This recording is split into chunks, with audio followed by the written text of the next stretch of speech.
out my guitar and I started, playing this. I started, well, the last time that we met, played it into the loop pedal, and then I started looping and adding all these layers and these shakers and all this fun stuff into it. Next thing I know, I put down the glass of wine. I am literally dancing around the house. I'm playing this song again and again and again, and I'm dancing around the house like a bloomin' idiot. I mean, when I think about if somebody had been watching me, it would have been really, really funny.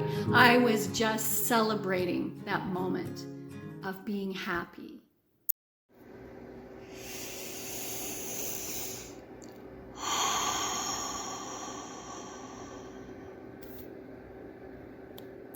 Happy day after Valentine's Day, and hope you enjoyed your day yesterday. And if you were with a loved one, you had a great day. Some of my friends actually call it something different. They call it Single Awareness Day, which I think can be the case. So if you're single, sometimes it can bring really a lot of attention to the fact that you are single. And for some people, that's a difficult thing. I personally, it's not a difficult thing for me. It's actually a celebration. That's kind of why I would like to reframe the next day, February 15th. So I would like to start a holiday called Single Celebration Day. So happy Single Celebration Day, because that's what we're going to do right now. We're going to talk about what it feels like to feel good about being single, which is great. So we are brought up in a culture where it is a couples culture, and that it's that idea that as a woman, you should be always looking for a man, and you should be looking for that partner, or a woman, if you're gay, whatever, you should be partnering up with somebody, with a couple. That there's something wrong with you if you aren't with someone, which is kind of weird. And I think we do it to ourselves as well. Like, oh, boo-hoo, why doesn't anybody want me, kind of thing, rather than to say, well, who do I want? If I'm going to have a partner, I definitely want to have somebody that, that lifts me up and it feels really good. I do have examples of that in my life. My parents were, got married when they were very young, and had their children young, and, they're still pretty vibrant and, doing stuff. And they are really each other's best friends. They do everything together. They ran a business together. They socialize together. I can really count on one hand how many nights they've spent apart. Part of those were like my dad being in the hospital, which is like forced apart. Like they just don't. Now for me, I would personally, because I've spent a lot of time alone and I love my alone time, I would find that stifling. But that shows you everybody's just a little bit different, right? I think that we put so much weight though on, the goal is to get married and to, have a family or whatever. I mean, that was mine when I was 18. It was like, I'm going to get married, have children, and be a stay-at-home mom. I had no other vision for my life in any way. Any job I did was just a job. It wasn't actually to create anything, for myself as a woman, as a career or anything, which is interesting. And I think we think that that partner, is somehow going to make us happy. And I don't think that that's the case necessarily. I think we, there's people that are happy. I have, examples in my life of couples that are very happy together and just have a wonderful relationship. And I have examples of people who really aren't, so, there's both sides. And people that are single, that love being single and embrace it and have a good time with it. And other people who just, don't like it and don't want to be single. I think the choice is, though, to try to find a level of happiness in whatever you're doing. I've often said to people, if they've lost their job and suddenly they're just, all they can think about is, oh, where am I going to get my next job? And they're worrying about it and planning and scheming. And it's like, okay, do what you can to work towards getting that new job, but also take a moment to enjoy that time off. Just like take a moment to enjoy that time away from a relationship. What can you do for yourself? For me personally, I have to be honest and say I'm actually a better person when I'm single. I know that's kind of a sad thing to say, but it's the truth. And me being honest with myself. I meditate. I just have completed over 580 some odd days, in meditation consecutively. I meditate every day before I leave, pretty much almost before I get out of bed, and at night as well. And I'm not sure I would do that if I had a relationship. I think the time would be so consumed by that. I do personal work, I do personal journeys,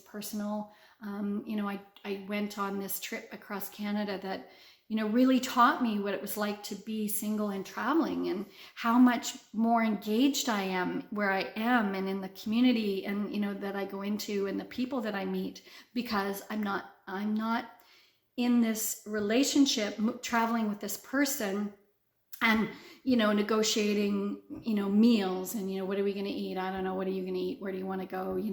Well, I don't want to go there. Well, I do want to go there. Well, do we want to go apart? And there can be so much time consumed with that. Unless you have a perfectly great rhythm that you like doing the same things, then maybe it doesn't happen that way. But I've had circumstances in the past where it has been that way. Something flips in me when I get into a relationship and I become that traditional sort of old-fashioned, I need to nurture and care for that other person's feelings and that other person's experiences, what's going on. I take on their emotions when they're going through something difficult. It's almost like that, it's like a codependent sort of, that happens. And I'm not sure, maybe because now I've been apart from, I've been on my own for long, whether that would actually re-trigger and happen again. It might. And I'm not sure now, because I've had so much independence, I think it would be tough. I'm kind of set in my ways in a way, and I don't mind it, actually. I kind of like it. It's kind of fun. I think that sometimes when you have had a relationship that maybe has been a little bit like that, and you separate, it can be difficult. You don't realize how much you pushed yourself aside. And that was, for me. And actually, I'm going to segue into kind of that, because this will lead into the song that I'm going to share with you after this. In 2010, my relationship ended, and it was hard. It was hard for me.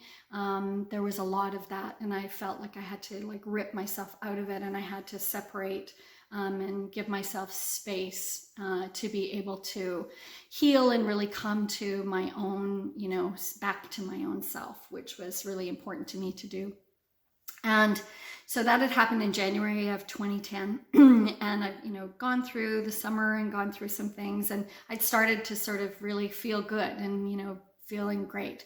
And I had started house sitting in the winter times. And I was in this house in 2011, this house on the beach that I house sat for 10 years there, and just beautiful space. So it's the 10th anniversary of this song, actually yesterday, which is so funny.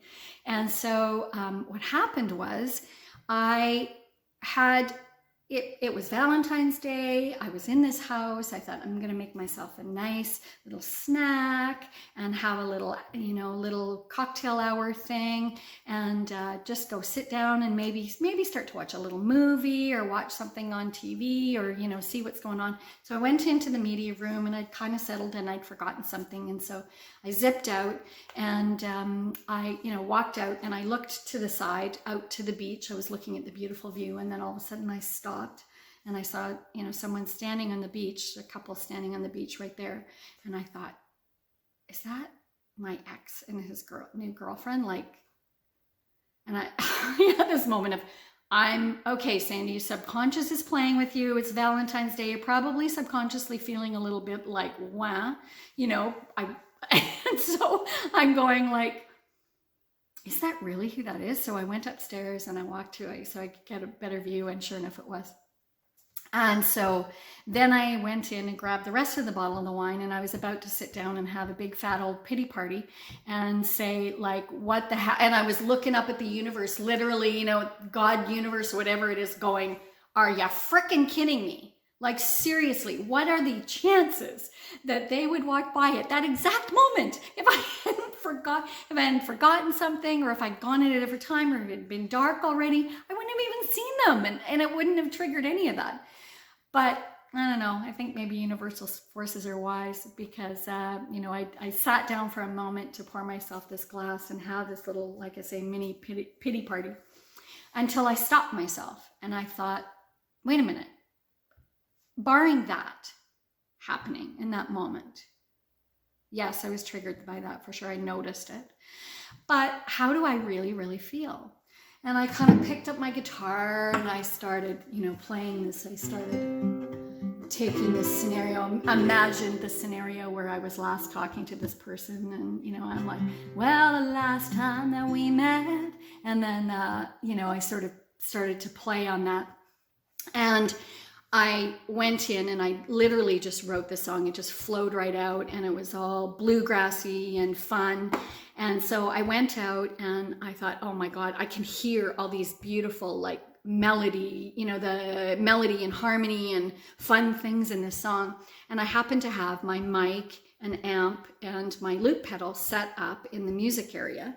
So I started to play the song, and I played it in, and I played it into the loop pedal. And then I started recording, like looping and adding all these layers and these shakers and all this fun stuff into it, and then recorded the whole thing. And so I went and went back and got myself my glass of wine again. I thought, okay, it's time to celebrate that I did this song. This is so cool. So I turned it on, and next thing I know, I put down the glass of wine. I am literally dancing around the house. I'm playing this song again and again and again, and I'm dancing around the house like a bloomin' idiot. I mean, when I think about if somebody had been watching me, it would have been really, really funny. I was just celebrating that moment of being happy, that finding happiness after this person and after this relationship, and really discovering that it was within me. And it probably was within me all the time. I didn't need that relationship or any other. I didn't need any of that to be able to find happiness. And I think it's the truth. We can find it within us when we shift our perspective and look at it and really stay present in the moment and enjoy it. So happy Single Celebration Day. I'm going to call it that from now on for me. You're welcome to take it on for yourself if you want. Hope you stick around and listen to this song.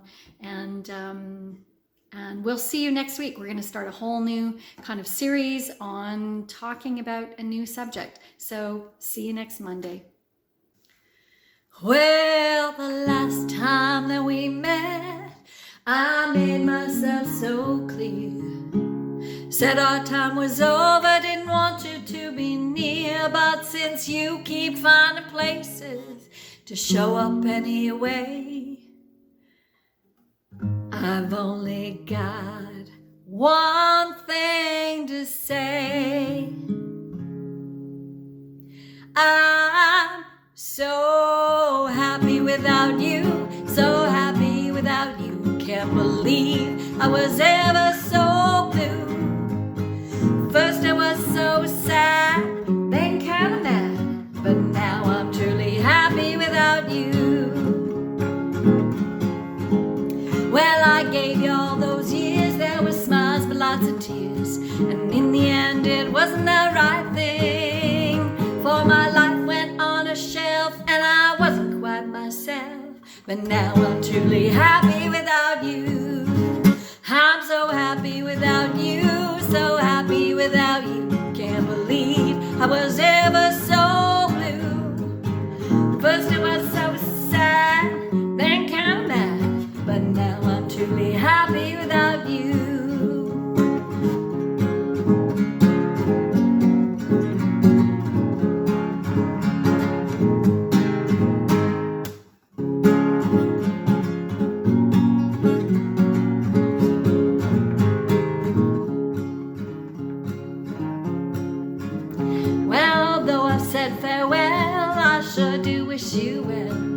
hope things are going your way, 'cause I'm out here living life and I'm free of all that strife, and my sun keeps getting brighter every day. I'm so happy without you, so happy without you. Can't believe I was ever so blue. Well, at first I was so sad, then really kinda mad, but now I am so happy without you.